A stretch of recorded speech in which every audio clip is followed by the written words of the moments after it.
Well, Douglas Finch, thank you so much for coming back for round 2. Thank you. Thank you for asking me again. No, it was a pleasure. I had so much fun last time that I was looking forward to episode 2 anyway. I mean, at the beginning, I know we showed at the beginning of the clip you playing the piano for us. Can you tell us a bit about what you were playing? Well, you gave me a theme. Yes. Yeah, I asked you for a theme, which is a double theme. It had a words theme, which was long distance relationship. Is that right? Yeah. And then 4 notes, which I forget what they are. Was it? It's a G, D, and then F sharp, and a B. Yeah. Yeah. So that was the basis of that. I see. What I was rambling on about. I don't know which clips you're going to show of it, but I think I was playing for about 5 minutes. About that, yeah. Yeah. Well, I mean, when you organize those things in your head, what do you think about first when you start playing? What's the, I guess, a general feeling when you improvise? Is there a general feeling, or? Well, I guess you gave me the mood. Long distance makes me think of my own situation with my wife. I lived in Vancouver while she lived in Glasgow for 3 years. For 3 years, and you wouldn't believe the phone bills. This is when they still charged for phones. I mean, it's $1,000 a month, and so. And she came and visited a couple of times a year, but that basically lots of correspondence. So yeah, I thought about that. But then when you played the notes, it of course, I think of the immediate association that those notes had for me. I mean, it's a multiple thing. And now that I think back on it, there's Star Trek, which has, the beginning of Star Trek starts a bit like that. Right. And and also just there's a kind of melancholy sense of falling of the notes, and but there's, the intervallic relationships can be manipulated in different ways. So I'm thinking about that partly intellectually, but really it's all just happens in a few seconds, and then you just start with, because it's the beginning that will determine whatever else happens. So I don't really think what's going to happen. I just start with the feeling of what those notes brought out, in my mind. So. The main focus of today will be your opera, your new opera, which is going to be premiered in April. Is that correct? This year, April 2nd and 3rd. Yes, in Nottingham.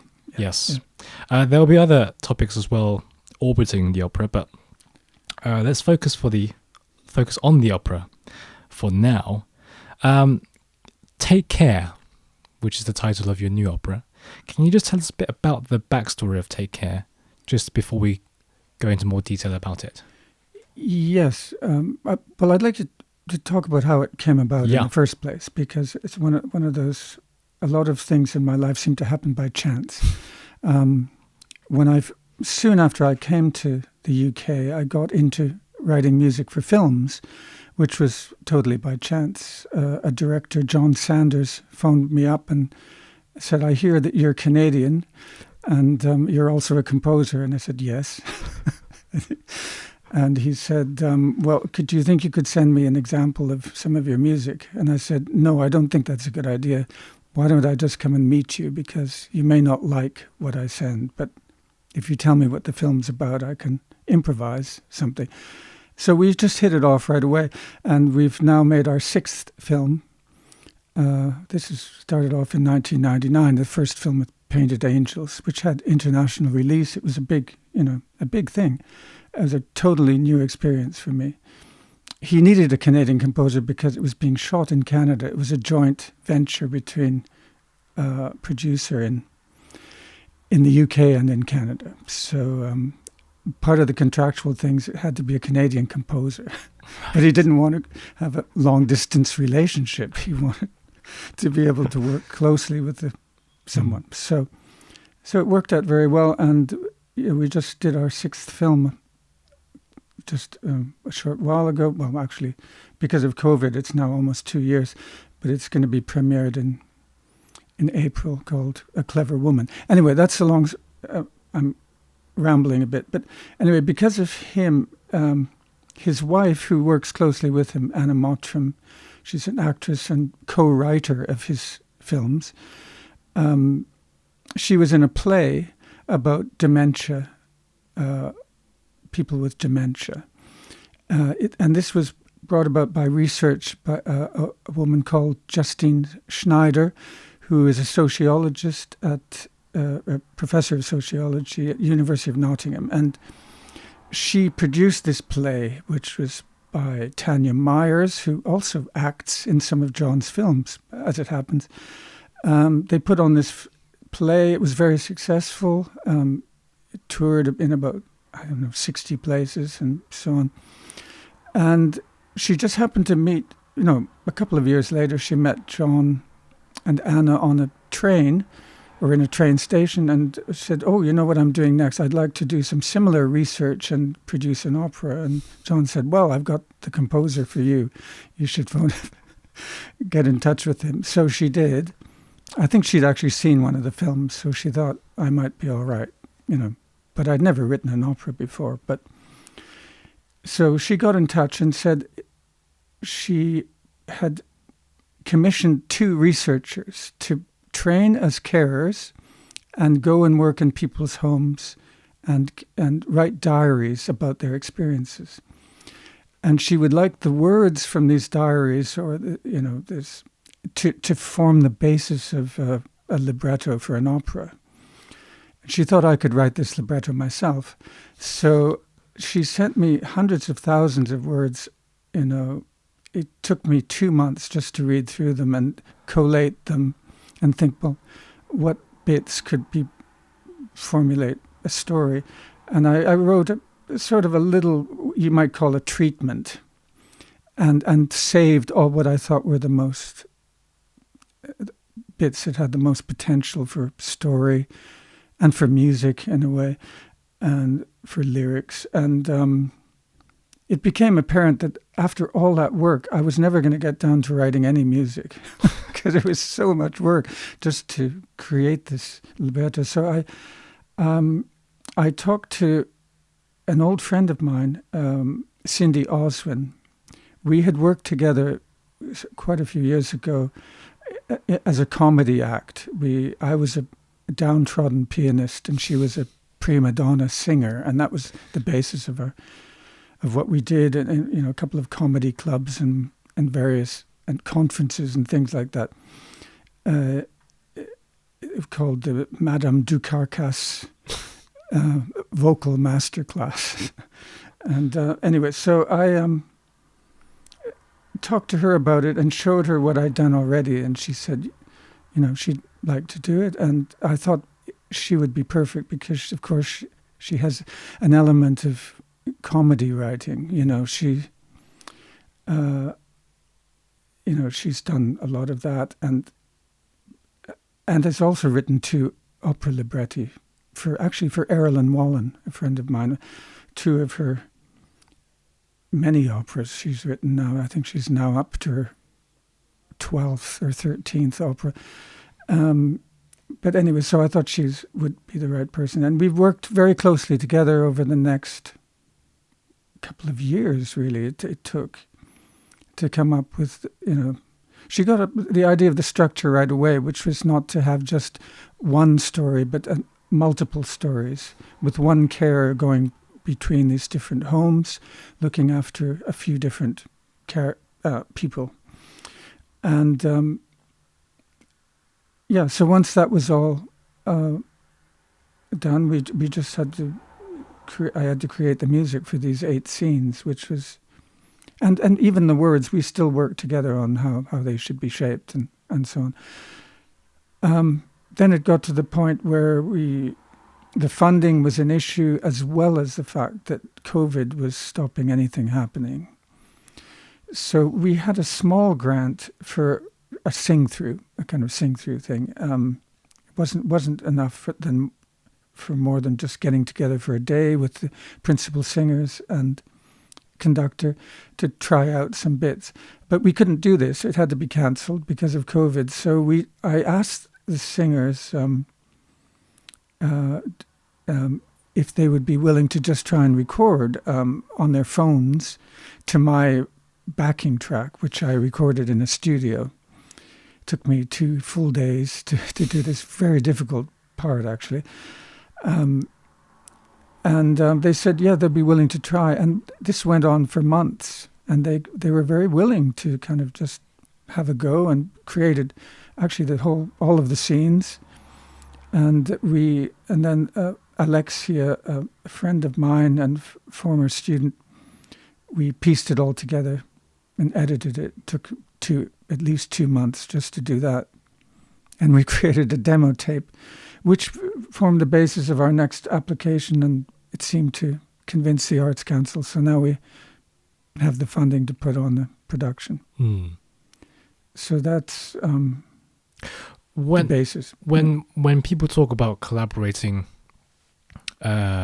through computers and stuff, they always mention difficulty. Having some collaborating through this way is very difficult. You can't really feel the sort of connection between people in the same room, for example. I like to ask the other question: what was surprisingly easy about this collaboration? Was there anything that was surprisingly easy? Well, what was surprisingly easy was their wonderful attitude towards how difficult it was. It made it easy for me because they were just willing to experiment. Donna Bateman, who's the soprano, who's the main character, Katie, the young carer, she's virtually singing through the whole opera, except for one short scene. It's really a tour de force, what she's doing. And she just gradually pieced it all together and sent me individual, sometimes just a line at a time, and said, how is this? And I said, well, can you maybe try it just with a little less vibrato or in a different style? And she sent it again and then again and again and so on. Eventually it worked out. And John Upperton, who plays, he's a tenor, and he plays the role of an ex-miner who's looking after his wife with dementia, and he's getting a bit frail himself.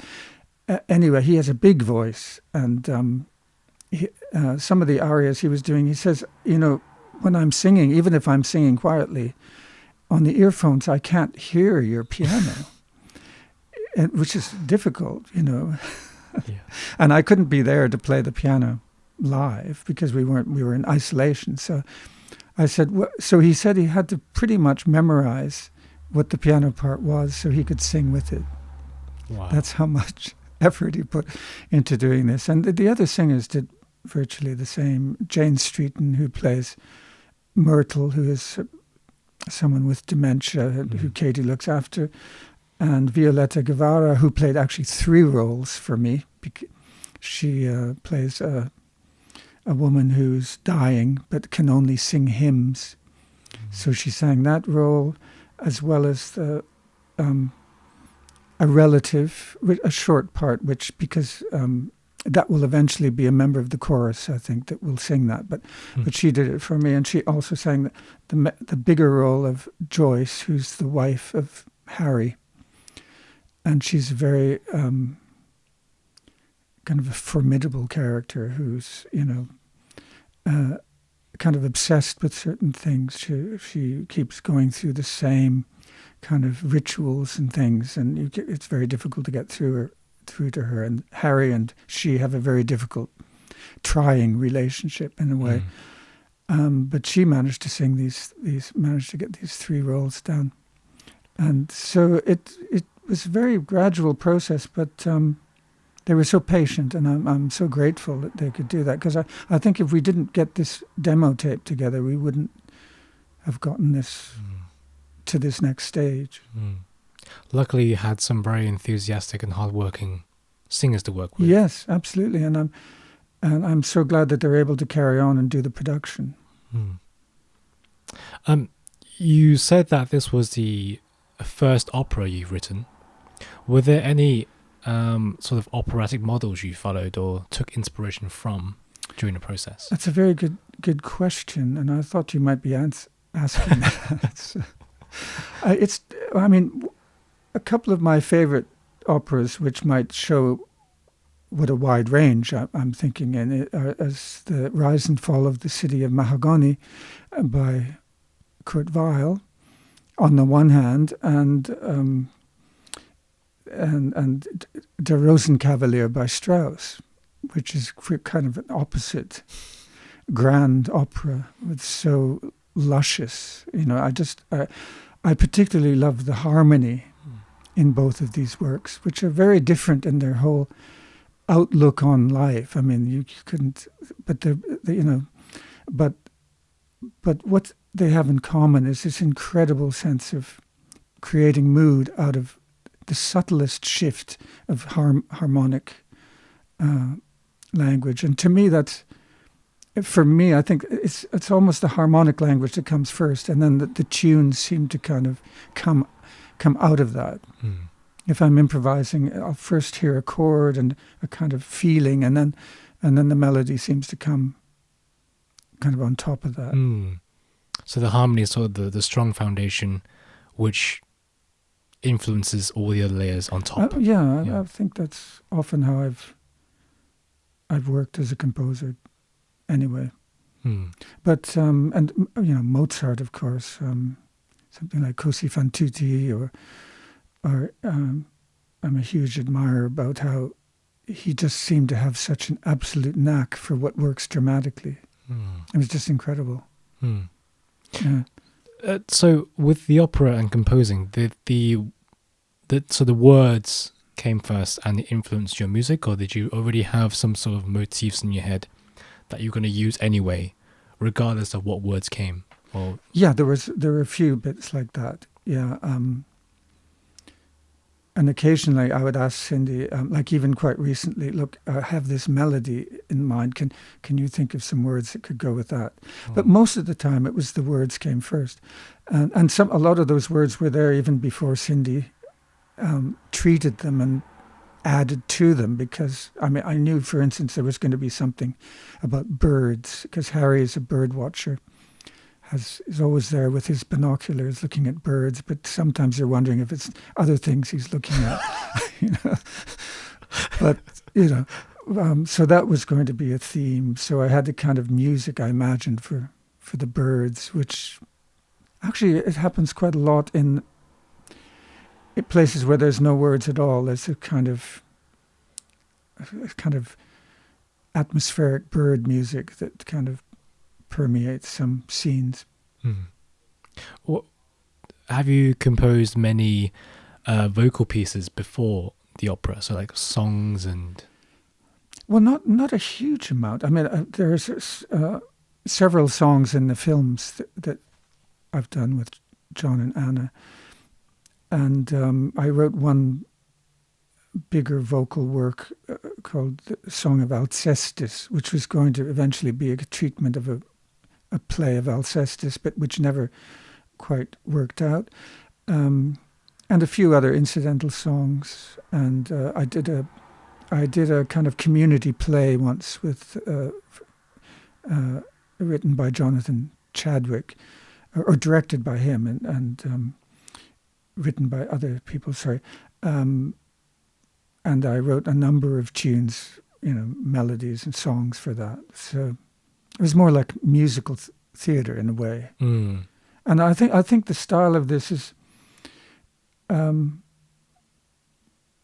if I was to place it in terms of the style of my usual style, it's not like my instrumental music, though it's not so much close to that, but more closer to film music and maybe kind of these songs in these musicals that I wrote. It's kind of a combination of things. And then there's, of course, there are some more kind of dissonant avant-garde kind of moments, which one would expect in a difficult subject like this. But there's also kind of slapstick humor, kind of quotations from things like Leaning on a Lamp by Noel Gay, which was made famous by George Formby, you know,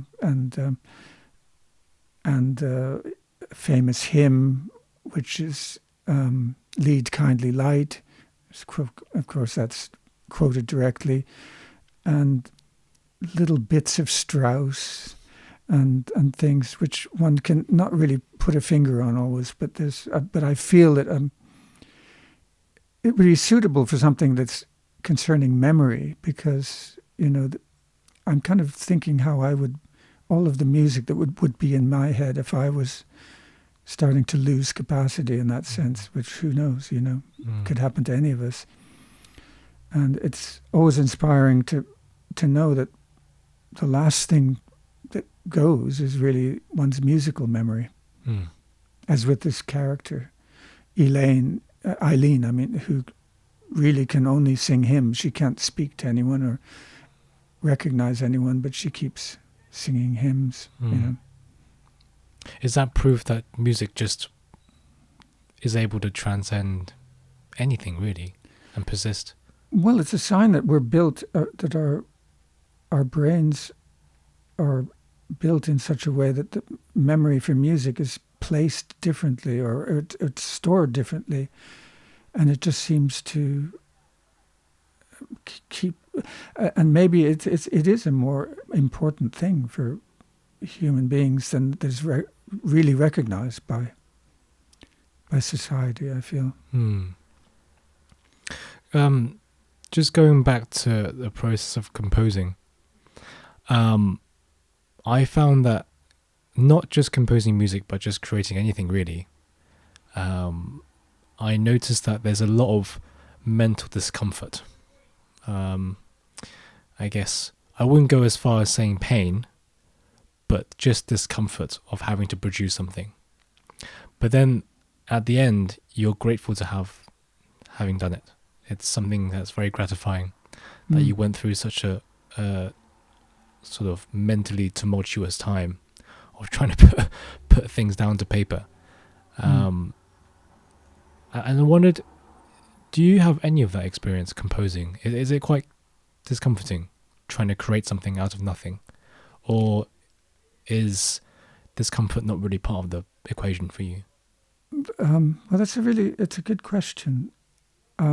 If I think back to when I was beginning as a composer, in my early childhood, it was just fun, of course. I just liked doing it, and I didn't have any, you know, I had funny ambitions, but I didn't, you know, there wasn't any discomfort. I just enjoyed it.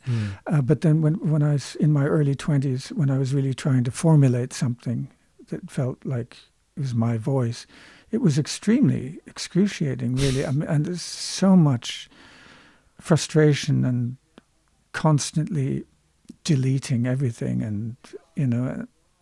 But when I got through those experiences more and more, of course, there's always, you're trying to create something new, and you're always exploring. You can't just go back and, oh, I've got it now. I can just churn it out. It's not like that. But I have learned that discomfort is part of the experience. So it doesn't, the discomfort doesn't bother me anymore. That's one way of looking at it. It's part of, and if I've spent a day crossing out everything, I feel, well, I've done a good day's work. Whereas before I would just feel very annoyed and frustrated, you know. Yeah, I see. So having tried is sort of satisfying for you, rather than just trying to think of something to put down on paper. Having tried and crossing out, that's better than nothing. It's better than nothing, and in fact, it's even sometimes better than actually writing anything. Okay. Because deleting something can be a very positive experience, because you know, okay, I'm definitely made a decision. I'm not going down that road, and that frees you up for rethinking, for moving forward in a different way. I think that's really quite important for me. There's nothing worse for me than just thinking, okay, I've produce something, but it just seems a bit mediocre, and I did the job, but there's been nothing really. There's been no pain in it, so therefore it's not very good. It's hard to put into words. No, it sounds like a cliche, but it's just the process. Some days you get somewhere, and some days you don't. But the days that you don't are still part of the process, and you need to go through that. Even though the results is 0. That's even... Or less than 0. Negative result. Would the negative be crossing it out, or what would the negative... Yeah, or throwing out whole pages, or whatever. But I see. I often save them because I think, these crossed out pages, there might be something in there that I might use for something else. And that has happened sometimes. But it's just not the right thing for this I see. Current project. Right. If that makes sense. Yes. So failed attempts can still have remnants of possible ideas that you missed. Yeah. Possible seeds that you dug out when you were just digging. Yeah. I should take that on board, actually. I think I should. Yeah, I don't do that often enough. When I write something, I throw it away completely. I don't think about it anymore. Maybe that's why I'm... Well, it's probably healthy for you. Maybe I'm just a hoarder. I want to just go on to something a bit more, I guess, broader. When we perform music, not of our own, but of others, say Bach, for example. And I've heard this expressed many times among musicians and other people as well, is that when we play things like Mozart or Bach, we're trying to express ourselves. And then the conflicting idea is that we also have to be faithful to the score. If it's piano here, we've got to play piano here. If it's going to be a crescendo there, we're going to have a crescendo there. And I'm having trouble reconciling those two conflicting ideas. If we do become extremely faithful to the score, wouldn't we just be, I guess, expressing what the composer wants rather than expressing ourselves? Yeah. Is personal expression just, I guess, an empty phrase that musicians use? It might be. I think you're onto something. It's all the difficulty of language. I think trying to express anything in language relating to different art forms is very difficult. So expressing yourself or expressing what the music is meant to be, or is maybe all the same thing, and we're trying to kind of thinking that we have to kind of categorize things too much in ways that words can't contain.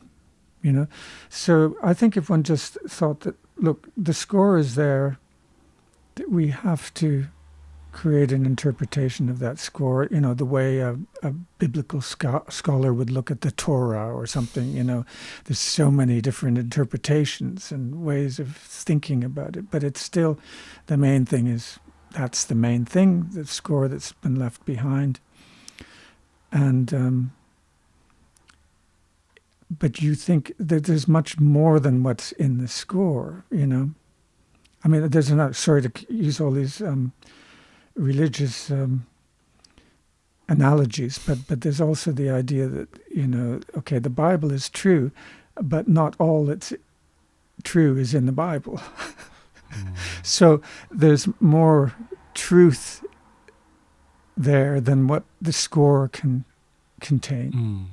And that's what I think it is, expressing yourself, is finding that additional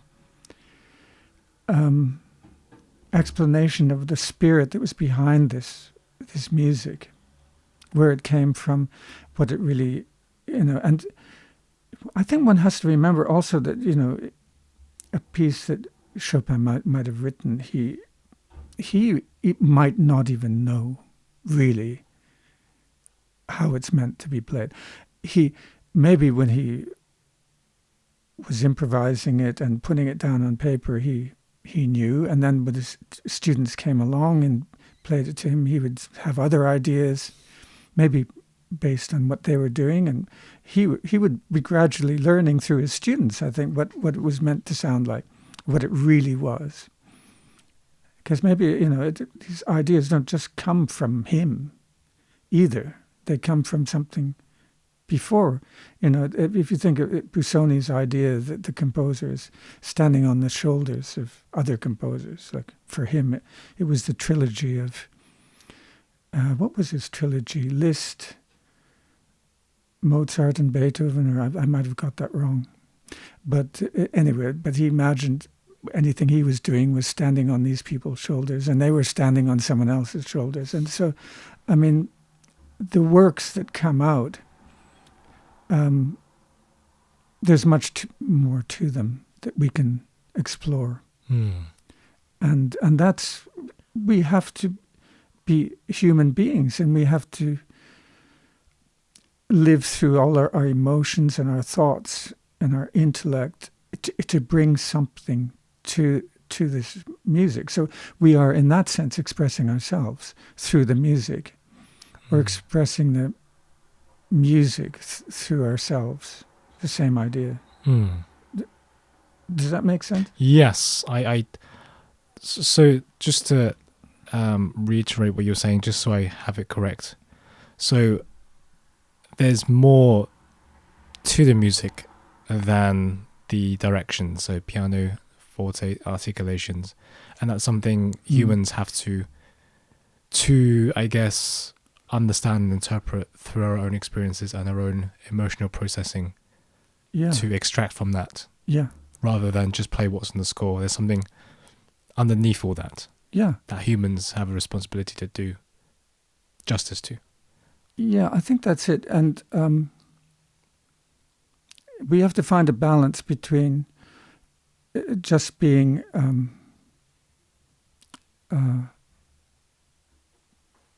what's the word? Just kind of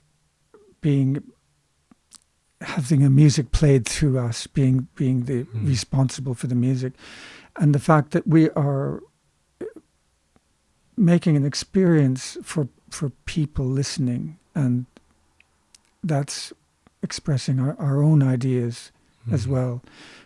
I don't think you can really separate it.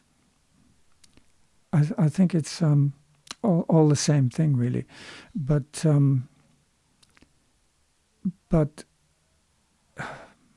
the important thing is finding some kind of truth. Wouldn't you say? If one's playing 111, one's not just thinking, Beethoven's 111. You're not just thinking of here's this piece of manuscript and put through Henley or whatever edition, and then even if you go back to the manuscript and the first editions and whatever,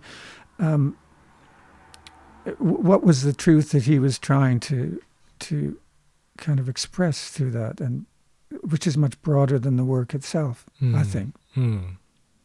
If you only think of the work, you don't do justice to it, I think. You restrict yourself. Yeah.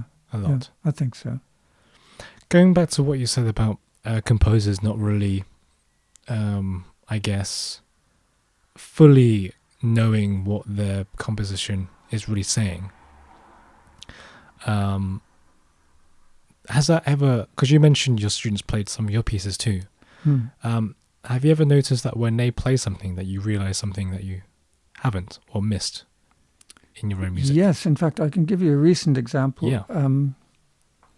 I have a remarkable student in Toronto who was here at Trinity, and then she had to leave at the end of of the lockdown and go back after her master's. Her name's Annie Lee, and she has played a number of pieces. But she was one of the only people to have played the History of Photography and Sound by Michael Finnessy, which is a 6-hour-long, extraordinarily difficult work.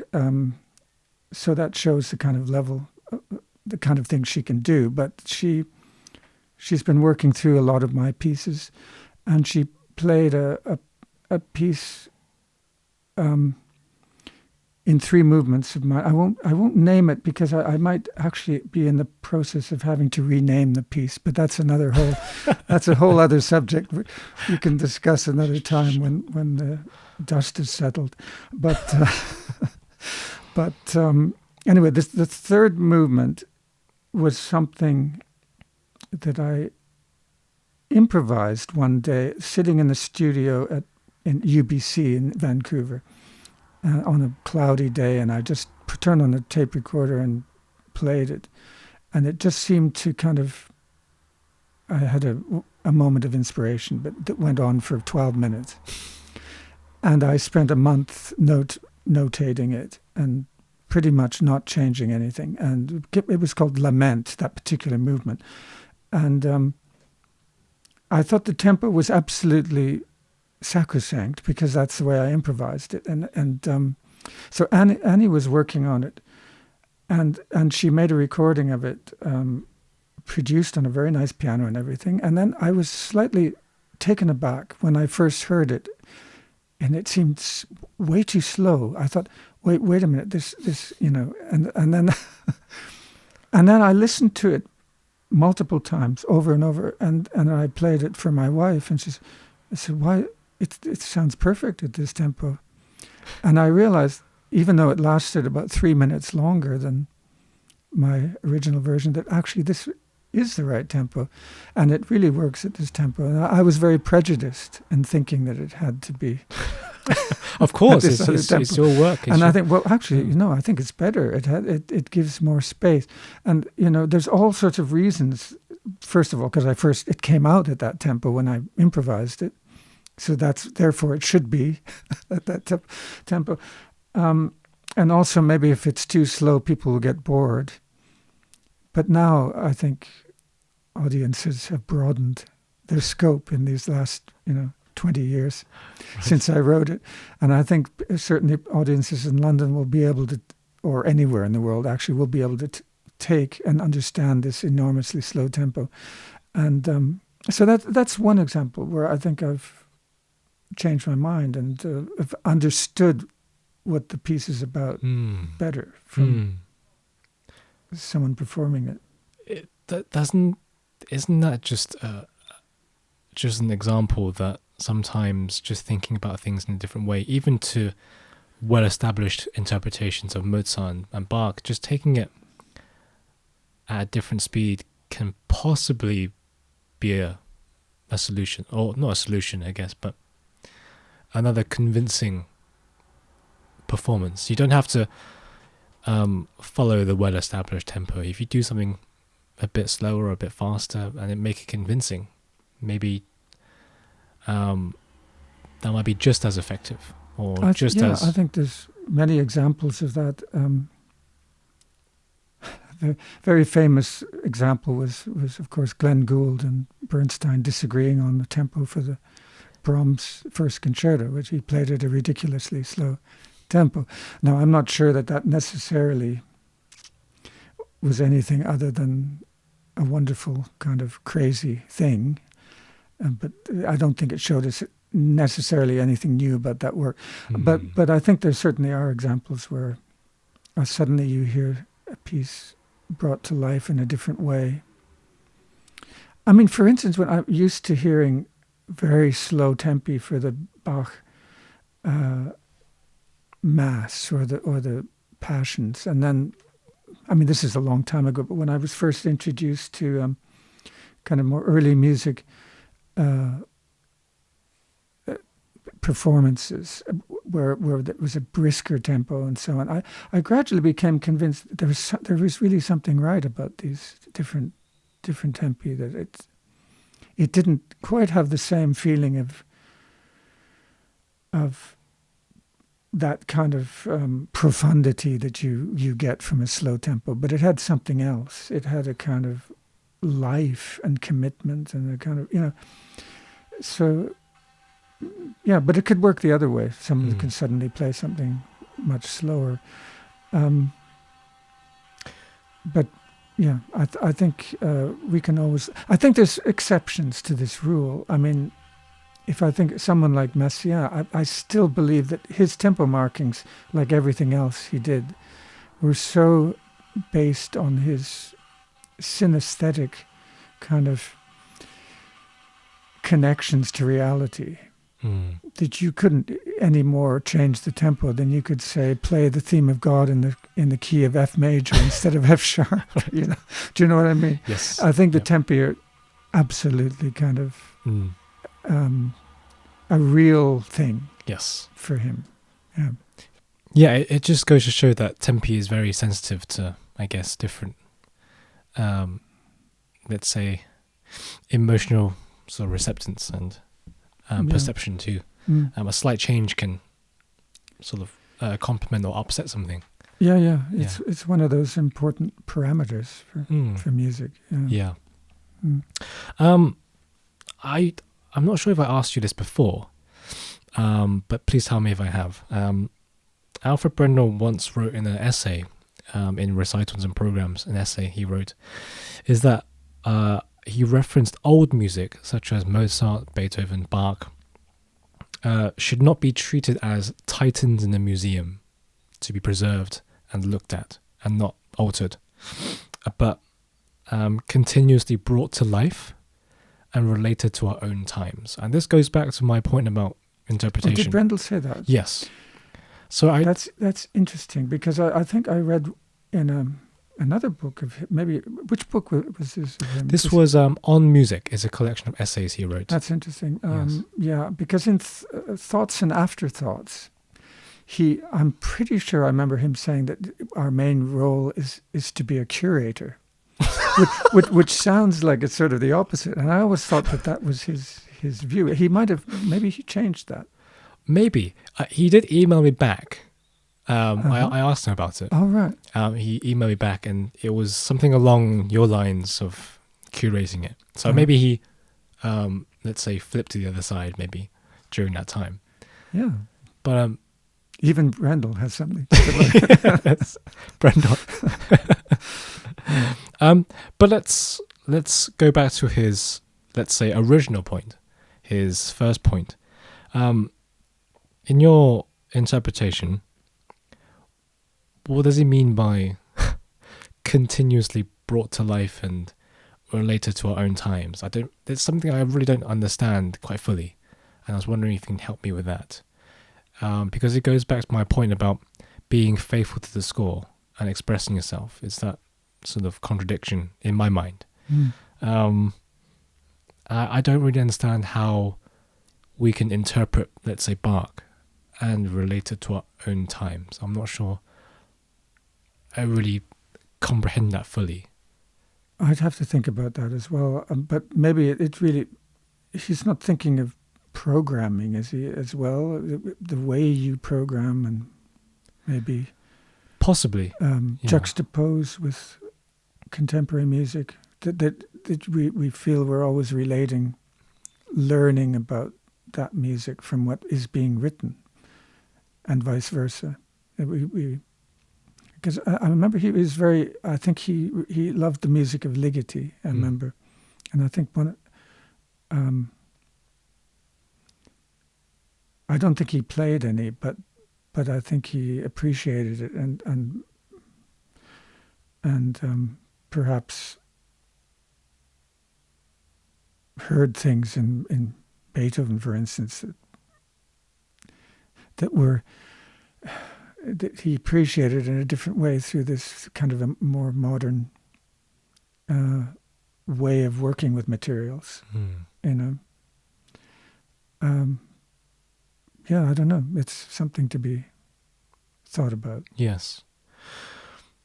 I guess juxtaposing it with a modern composition can bring out certain things in old music that you've missed, possibly. Yeah. This juxtaposition can help you highlight things that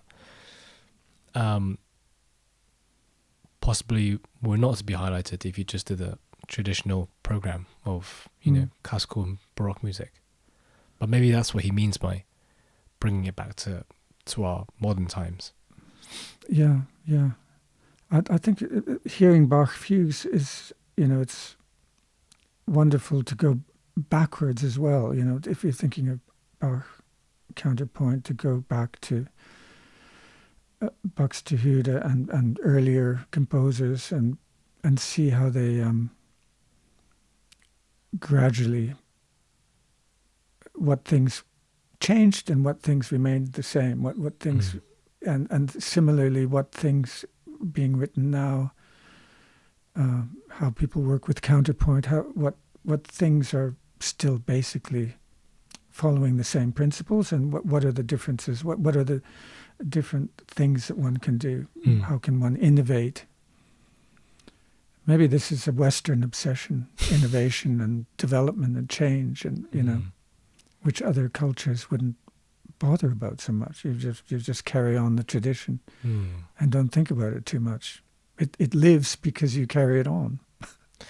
Yes. Yes.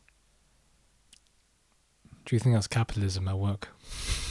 Oh.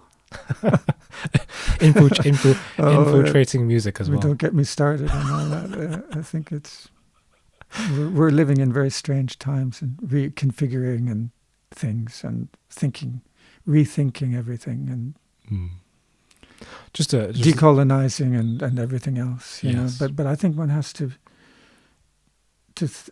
not to realize, composers working in the West were just human beings living in particular times, and they were they were standing on other people's shoulders, When I mentioned capitalism, you had a very strong reaction. Can we just, as a slight detour, what's your sort of view on capitalism and its relation to music? Is it having a negative effect? Well, I think people are reevaluating whether, aspects of whether our whole culture is a bit rotten because it's based on these kind of negative aspects of consumerism and exploitation and slavery and everything else. And if you look, back the last 3,000 or 4,000 years, I think there's been always these moves towards organizations and different political kind of power movements that have kind of dominated other cultures and so on, and I think it's part of human nature. And I think one of the inspiring things about music is that it goes against the capitalist notions. It's even though it might have been commissioned, a Haydn symphony might have been commissioned by some, rich patron, and it doesn't mean that, the music can't speak to everyone and is based on something outside of that commercial aspect. I think that's art is often a counterculture of whatever culture it's in. It's something that's speaking against. It's one way of going against. I mean, look at at Shostakovich and his kind of subtle ways of resisting. His the communist oppressors. But let's say, as a devil's advocate, because artists do still have to live, they still have to earn their living, and in order for them to earn their living off their creation, they have to find willing patrons who are going to buy their music, buy their art, for example, in the most general sense.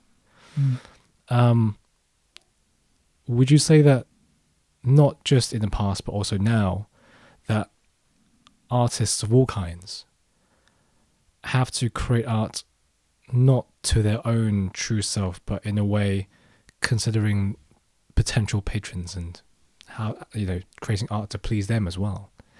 I don't know, what's your general opinion of this, of creating art with a mentality, not whole, but partial mentality, of trying to, I guess, attract patrons to fund you to keep living, therefore influencing how you create art? Well, I think it's a constant tightrope, really. That you're walking, a balance that you're trying to strike. Yeah. I think of these eccentric artists, such as I forget the man's name. I think was somewhere in California. I can't remember, but this was maybe 30, 40 years ago, maybe longer, that he just started creating this kind of monumental structure out of junk in his front yard. And the neighbors were thought, what is this ridiculous mess that he's creating? But he kept at it and created this in a sense, this. He was just creating something, and it sort of became a kind of cult hit. This tower that he created out of rubbish, and eventually it had to be taken down. But he wasn't getting paid for it. He was just doing it, and he felt compelled to create this work. And these kind of artists inspire me in a way, because you feel that they're kind of innocent. They're Right. They have bypassed that inner tension of making a living and all that. But I don't know. I think I've found some sort of balance. I don't, I can teach and do other things and occasionally get paid for composing and playing. But I don't think I have any. Well, I guess I'm beholden to the Arts Council for this particular project, and I'm proud that they've seen fit to support it. Whether that means I'm supporting the conservative government of the day. I don't think it means that, does it? I don't think so. No. So, but I think that's I think that's the question. You have to find a way of doing what you want to do. Yes, but okay. As a final question, there's a conservative principle, which is the principle of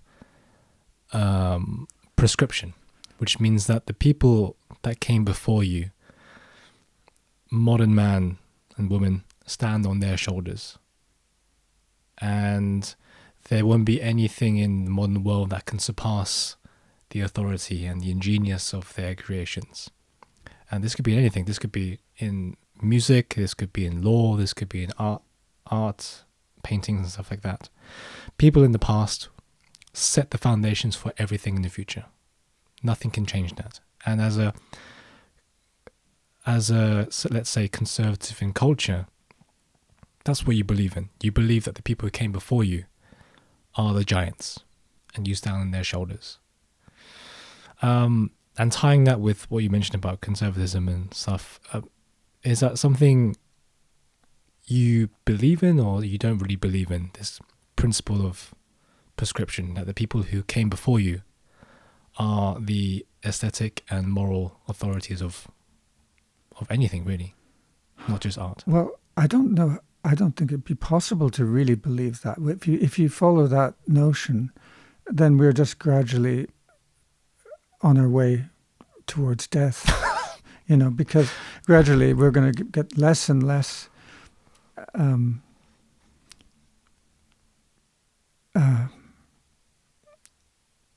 only so many people can stand on so many people's shoulders, before the thing collapses. So Right. I think we have to eventually kind of create our own ways forward, and that other people will follow. So what I was saying about Busoni's idea of standing on other people's shoulders, it's just a kind of allegory. It's a kind of a way of looking what kind of really happens when you're working as an artist. But I think there could be other giants to come. I don't think we should say that this is a golden age, and bow down to Bach and Beethoven and Mozart, even though they are wonderful creators. There's no doubt about that. I think no one can argue against it.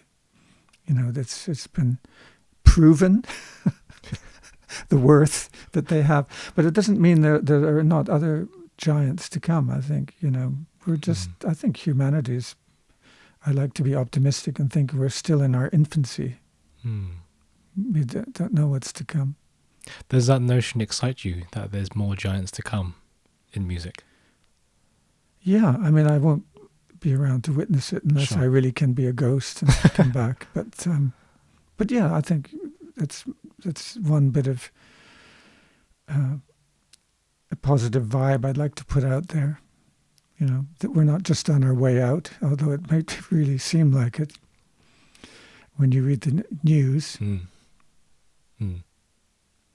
I think the most we can do is just be positive at this time. We can try. We can try. Yeah.